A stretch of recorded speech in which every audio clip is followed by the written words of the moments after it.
देखिए, अब हमें टू सैंपल्स को समझने के लिए difference between mean two samples के लिए हमने ये सवाल लिया है। जिस सवाल में ये दिया है कि two groups of students appeared in a test examination and marks obtained by them were as follows।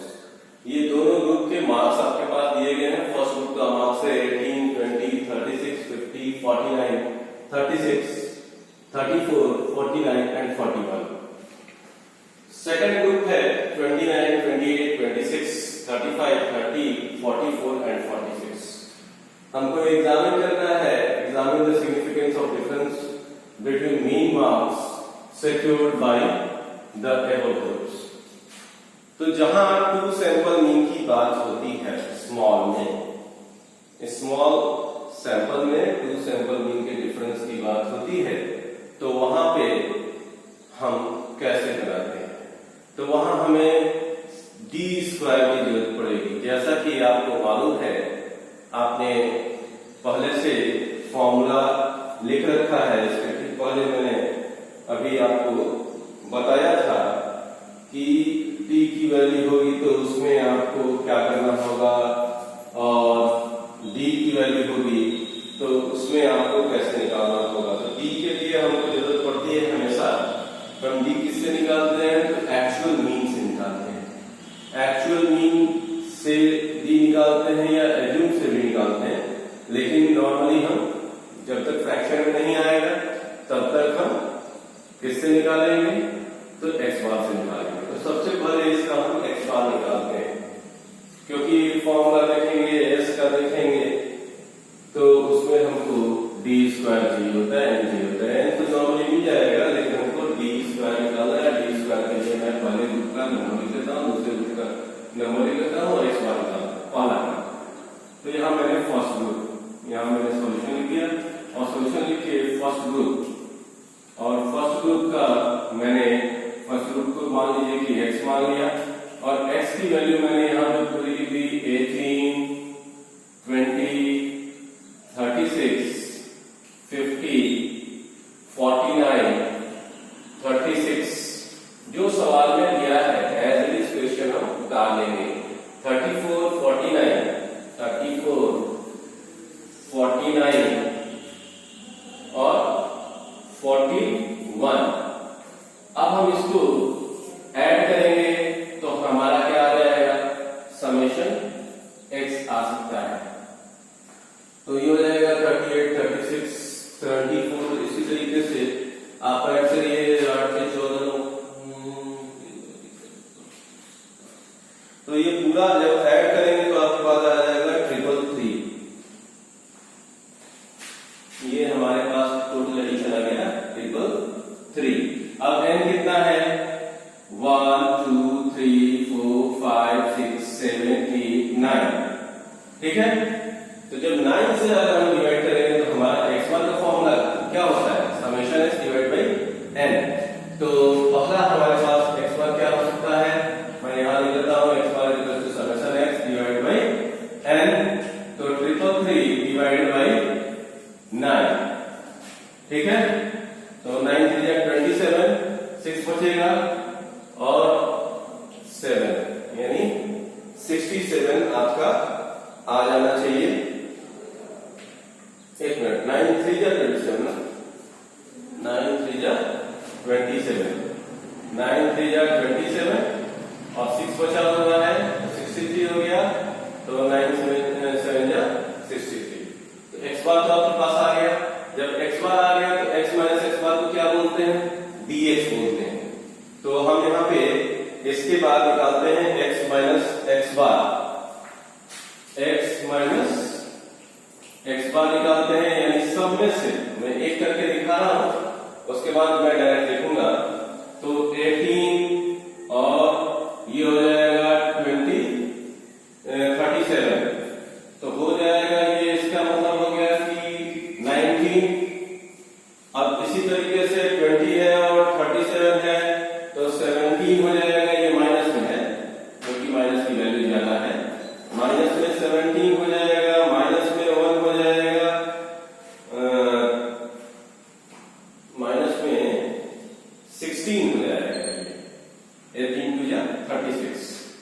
अब ये हमारे पास इससे आगे चले तो 12 और 20 यानी 33। एक मिनट, 32।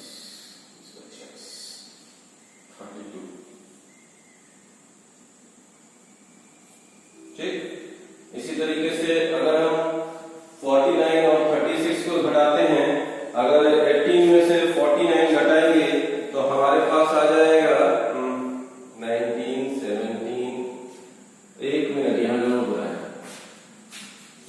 ये मैंने सही रखा था, ये मैं एक काम 36 माइनस 37, ये हो जाएगा आपके पास -1।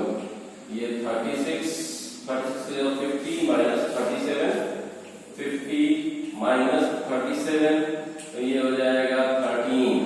और ये 49 है, 49 माइनस 37, तो ये हो जाएगा आपके पास 12। ये पॉजिटिव वैल्यू है, ये भी पॉजिटिव वैल्यू है। जिसका वैल्यू ग्रेटर होगा उसको लिखेंगे, उसकी साइन को लिखेंगे। ये हमारे पास 36 हो गया, 36 माइनस 37 अगेन हो जाएगा यहाँ पे -1, फिर यहाँ पे 34 है और यहाँ पे आपका हो गया 37, तो ये हो जाएगा -3। फिर इसके बाद 49 है, तो एज इट इज 49 वाला +12 कर दिया जाए, +12। और ये 41 है, 41 माइनस 37, तो आपके पास वैल्यू जो होगी वो आ जाएगी 4। अब हमको डी ये हमारा किसके बराबर हो जाएगा, ये हमारा dx के इक्वल हो गया। जब ये हमारा dx के इक्वल हो गया तो d² x निकालना है।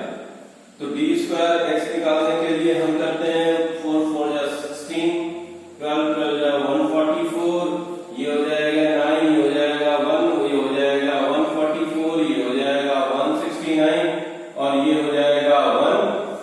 ठीक है, इसी तरह से 17 का जब लिखने चलेंगे तो हो जाएगा 289, ये हो जाएगा 289 और इसका करेंगे तो 361। तो ये हमारे पास d² x आ गया। इसी तरीके से अब हमको क्या चाहिए, क्या d² x का समेशन चाहिए? तो हाँ, हमको dx की जरूरत तो नहीं पड़ेगी, लेकिन d² x की जरूरत पड़ेगी। तो ये हो जाएगा 1134, तो इसकी वैल्यू हो जाएगी 1134। और इसको जब आप करेंगे तो ये इसकी वैल्यू हो जाएगी समेशन dx = 0, d² x की वैल्यू है, इसको लिखेंगे समेशन d² x। ठीक है, तो अब हम चलते हैं y वाले पे, जिससे y बार निकालेंगे। तो यहाँ पे सेकंड ग्रुप और सेकंड ग्रुप के लिए हमने यहाँ पे लिख दिया 29, जिसके लिए y मैंने नोट कर दिया जिससे आसानी हो जाएगी जानने में। 29, 28, 26, सीधे मैं क्वेश्चन कर रहा हूं, 35, 30, 44, 46, बस इतना ही है, उनसे थोड़ा सा है कम है, यानी 2 कम है। तो अगर हम इनको सम टोटल करेंगे तो ये कितना आएगा? यहाँ हम करें 29, 28, 57, तो ये हो जाएगा 7, 26, 35, 40, तो हो जाएगा 238। ये हो गया समेशन y = 238। जब समेशन तो y हो गया तो y बार का क्या वैल्यू हो जाएगा? y bar = summation y divided by n = 238। और उससे हमारे पास वैल्यू 2 का कम है, यानी 7 टाइम्स में है, तो 7 3 या 21 और 7 4 या 28, यानी हो जाएगा 34। तो इसकी वैल्यू आ जाएगी 34। अगेन हम सब में से 34 घटाना शुरू करें, सीधे सीधे 29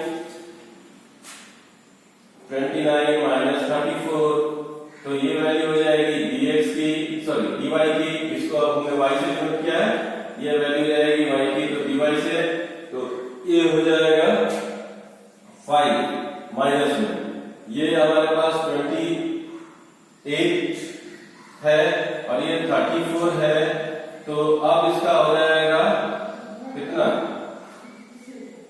6 माइनस में। अब यहाँ पे 26 है और माइनस में 34 है, तो इसकी वैल्यू हो जाएगी कितनी 8 माइनस में। यहाँ पे 35 माइनस 34, तो इसकी वैल्यू हो जाएगी माइनस नहीं होगी, यहाँ प्लस हो जाएगा 1। अब यहाँ 30 है और माइनस 34 अगर हम लिखने चले तो यहाँ पे वैल्यू जो है वो आ जाएगी -4। फिर इसके बाद 44 है और माइनस में 34 है, तो वैल्यू आ जाएगी 10। और यहाँ पे 46 है और इसमें से अगर 34 घटाएंगे तो हमारे पास आ जाएगा 12। अब फिर इसका भी स्क्वायर इसी तरीके से करें, d² निकालें, d² निकालेंगे तो 25, 36, 64, 1, 16, 100 और 144 आएगा।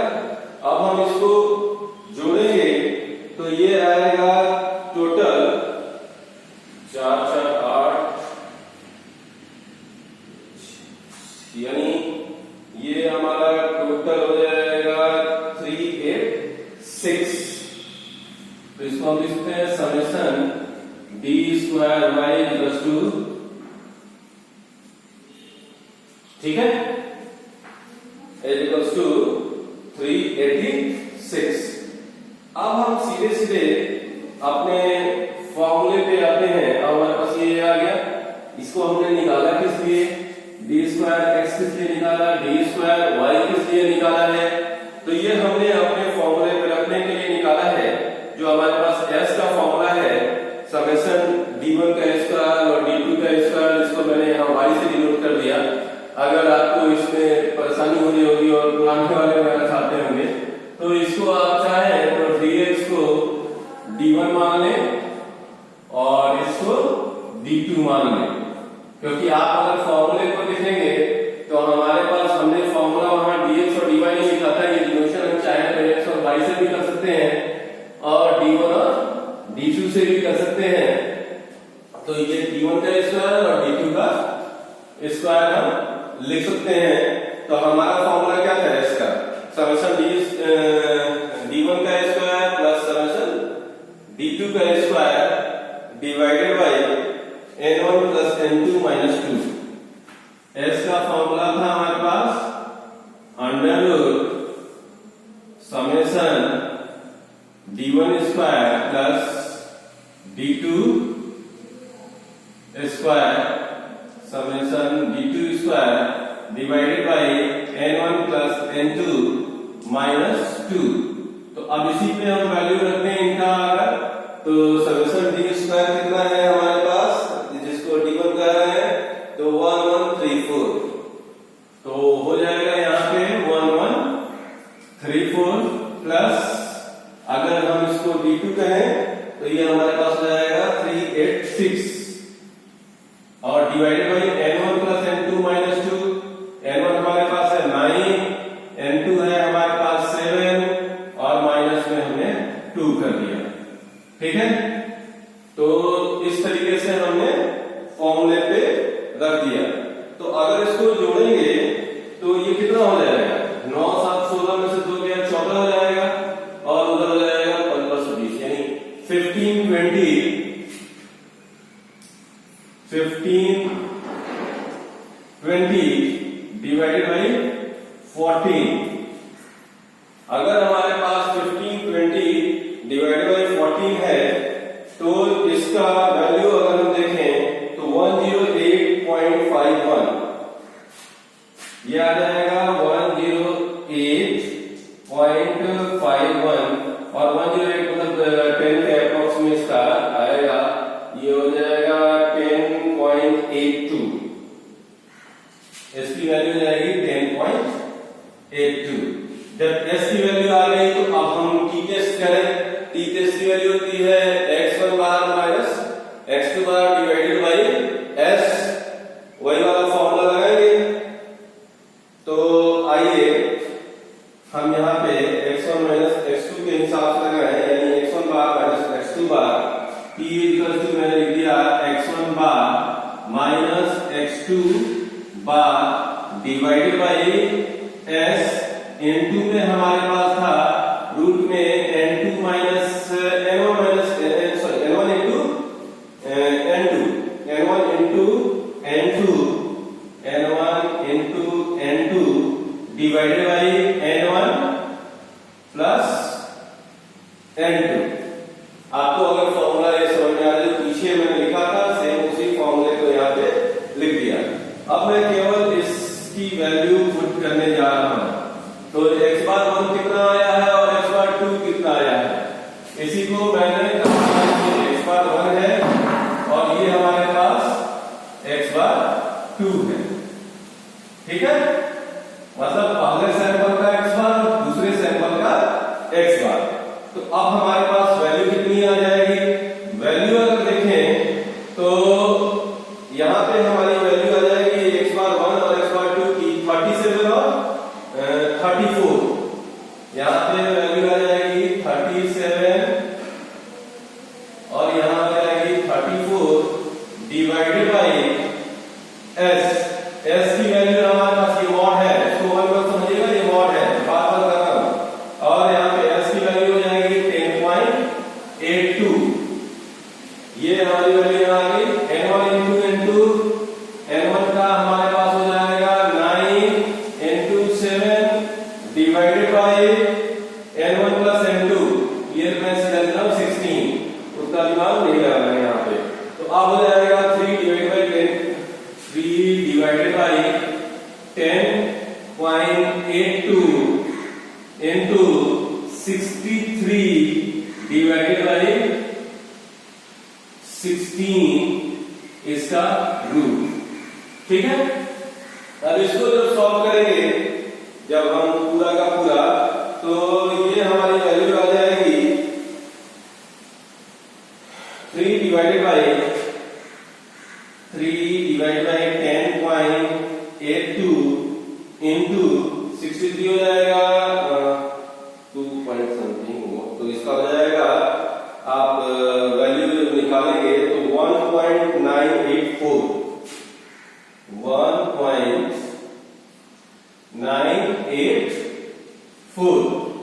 तो अब हम 3 इंटू करेंगे 1.986 के अप्रॉक्स आएगा और डिवाइड बाई 10 आएगा। तो इसकी वैल्यू जो होगी वो आ जाएगी 0.571, ये आ जाएगी 0.571। तो t की वैल्यू भी हमारी आ गई और हमारे पास किसकी वैल्यू आ गई? s की वैल्यू आ गई। अब हमको डिग्री ऑफ फ्रीडम देखना है, तो डिग्री ऑफ फ्रीडम के लिए आपको मालूम है n1 प्लस n2 माइनस 2। तो डिग्री ऑफ फ्रीडम दोनों का देख लीजिए। डिग्री ऑफ फ्रीडम का हमारे पास होगा, अगर दोनों सैंपल का एक साथ दें तो डिग्री ऑफ फ्रीडम हो जाएगा आपके पास 9 plus 7 minus 2, n1 plus n2 minus 2, 16 minus 2 that is 14। और 14 डिग्री ऑफ फ्रीडम में जब हम वैल्यू देखने जाएंगे 5% लेवल पे, तो हमारी वैल्यू जो होगी t की वैल्यू वो 5% लेवल पे क्वेश्चन में दिया है, मुझे तो याद है कि 2.14 और 2. ये वैल्यू होती है 145 और इस पे वैल्यू होगी आपकी क्रिटिकल वैल्यू होती है इसकी क्रिटिकल वैल्यू 2.145 एट 5% लेवल पे। ये 5% लेवल ऑफ सिग्निफिकेंस पे, जब क्वेश्चन में नहीं दिया होगा तो आपको 5% लेवल ऑफ सिग्निफिकेंस पे सिग्निफिकेंस को टेस्ट करना होगा। ऐसा क्वेश्चन में कहीं भी लिखा है कि डिफरेंस को कहां पे टेस्ट करें और कितने से टेस्ट करें, तो वहां पे हमें 5% लेवल ऑफ सिग्निफिकेंस देना होगा, जहां की critical value degree of freedom अगर देखेंगे 14 में तो आती है 2.145। अब मुझे एक चीज बताइए, टी की वैल्यू उससे ज्यादा है या कम है? उससे कम है, तो जो हमारी कैलकुलेटेड वैल्यू टेबल वैल्यू से कम होती है तो हमारा H0 करेक्ट होता है। कहने का मतलब होता है कि इसमें हम कहते हैं कि ये जो है हमारा H0 करेक्ट है और ये जो डिफरेंस है वो सिग्निफिकेंट। ठीक है, यहां हम डिसीजन लिख सकते हैं, डिसीजन में H0 करेक्ट, क्योंकि इसकी वैल्यू कम आई। ठीक है, तो इस तरीके से हम difference between mean sample mean कर सकते हैं जब हमको स्मॉल सैंपल के डिफरेंस को देखना हो तब।